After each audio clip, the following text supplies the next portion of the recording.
Pour se prémunir au maximum contre les attaques frauduleuses de quelque nature que ce soit, y compris celles générées avec l'intelligence artificielle, on doit sensibiliser les collaborateurs. Et si on fait ça, logiquement, on réduit son exposition au risque de fraude.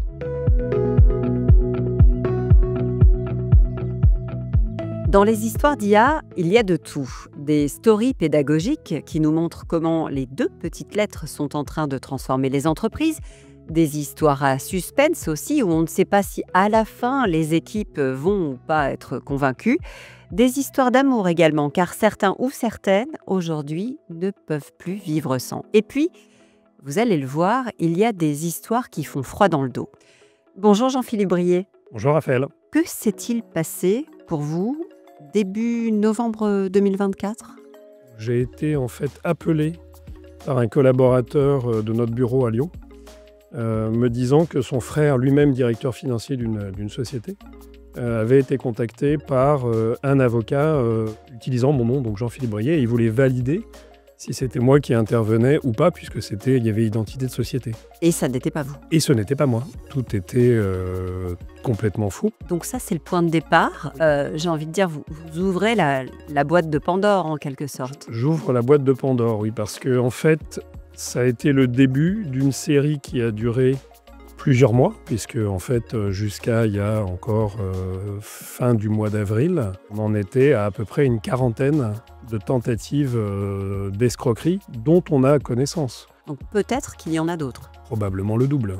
Nous, on utilise chez PwC ces expériences, finalement, que ce soit vécues en interne par les propres collaborateurs de PwC ou même en externe par nos clients, pour pouvoir justement aussi augmenter nos services et enrichir nos services de nouveaux outils pour pouvoir permettre à nos collaborateurs, mais également à nos clients, de se préparer à faire face à ce type de situation. L'intelligence artificielle permet d'industrialiser les processus qui permettent d'aller capturer de l'information et s'introduire dans les systèmes de l'entreprise à des fins frauduleuses. Et le recours à ces techniques d'intelligence artificielle permettent de démultiplier les attaques et donc les chances de succès.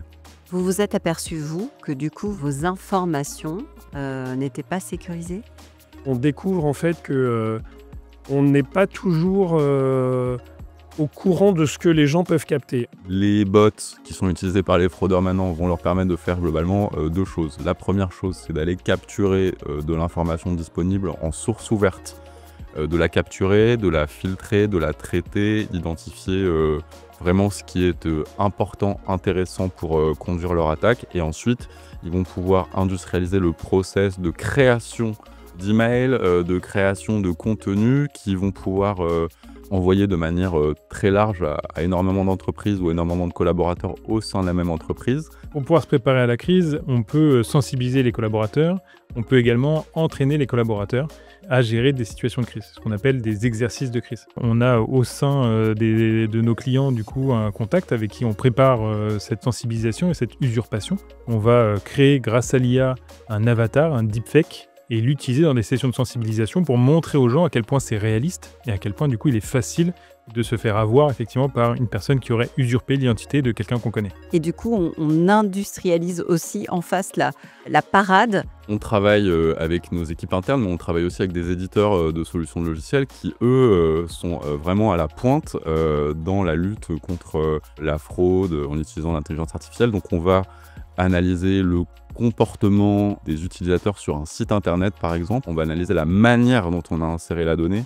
Et ça, c'est extrêmement puissant pour détecter, en tout cas, des signaux faibles ou forts d'attaques frauduleuses. Au fur et à mesure que vous intervenez sur ces cas, vous avez constaté que les entreprises apprenaient à se muscler pour éviter ces différentes fraudes, ces différents types de fraudes. Maintenant, effectivement, grâce à l'IA, on voit arriver ces deepfakes, ces imitations de voix qui sont quasiment parfaites, mais la technique reste la même, elle est juste perfectionnée. Ça veut dire que vous êtes, vous aussi, mis en veille sur ce que les fraudeurs peuvent mettre en place sur ces nouvelles formes d'organisation ? Alors en fait, on n'a pas vraiment attendu que les fraudeurs s'organisent et recourent à ces techniques d'intelligence artificielle. Nous, on y a recours depuis de très nombreuses années pour je dirais, catégoriser, filtrer, identifier des transactions potentiellement à risque et ensuite aller les investiguer. Et on a de plus en plus recours à ces techniques d'IA générative qui changent en effet un peu la donne, puisqu'elles permettent à la fois aux fraudeurs de faire plus, mais nous permettent à nous également de faire plus, de faire mieux avec je dirais une quantité d'efforts identique. Quelles leçons vous tirez de ce qui s'est passé? Parce que c'est une affaire, mais il y en a manifestement d'autres. Oui. Les malfrats ont finalement une habileté pour démultiplier le nombre de numéros, le nombre de profils, qui est bien supérieur à la vitesse à laquelle vous pouvez faire supprimer les faux profils, ce qu'on a fait à chaque fois. On court derrière les innovations technologiques. Alors nous, chez PwC, on essaye d'anticiper justement, en faisant une veille sur tous ces outils, en essayant de les tester très tôt pour comprendre justement quels pourraient être les cas d'usage de ces outils-là et aider nos clients à les sensibiliser, mais également à utiliser ces outils, puisque ces outils peuvent également être utiles pour eux sur d'autres aspects. On a des entreprises de toute taille en fait, qui se posent la question parce qu'elles ont déjà été confrontées à la situation ou parce qu'elles le voient, puisqu'on en parle assez souvent dans les médias. Après, il y a effectivement un sujet de moyens et de ressources à allouer pour pouvoir lutter contre ce type de fraude. Je dirais que le niveau de sensibilisation est assez élevé désormais. Vous savez que Copilot nous écoute depuis le début de cet entretien. Bachir, l'IA voudrait savoir comment elle peut être utilisée de manière proactive pour détecter et prévenir la fraude. L'idée, c'est de démultiplier les couches de contrôle. Ces couches de contrôle doivent porter, je dirais, sur les différents points d'entrée que pourraient avoir les groupes de fraudeurs sur ces sujets de délinquance astucieuse. Oui, ça veut dire que l'IA est aussi la solution pour déjouer certaines fraudes. Oui, tout à fait. Ça se développe et demain, l'IA sera en capacité aussi plus facilement d'identifier, de lutter contre ces utilisations, je dirais, frauduleuses de l'IA. Toutes ces solutions-là vont se développer. On voit déjà les éditeurs de solutions de sécurité injecter de plus en plus d'IA dans leurs solutions. Ce sera intégré davantage. Ce sera intégré davantage pour pouvoir lutter. Maintenant, encore une fois, la solution n'est pas uniquement technologique. C'est important d'avoir un mix entre des technologies, de l'humain, c'est-à-dire de la sensibilisation, de la formation des collaborateurs et des contrôles opérationnels, des processus. Et une bonne pratique, et ce que font beaucoup d'entreprises, c'est faire de la veille. Faire de la veille sur leur nom, faire de la veille sur leurs dirigeants, sur le dark web, sur le deep web, pour identifier si des groupes de fraudeurs parlent de l'entreprise, s'il y a des fuites de données. Et bien ça permet d'essayer d'anticiper au mieux des éventuelles attaques. Donc deux choses.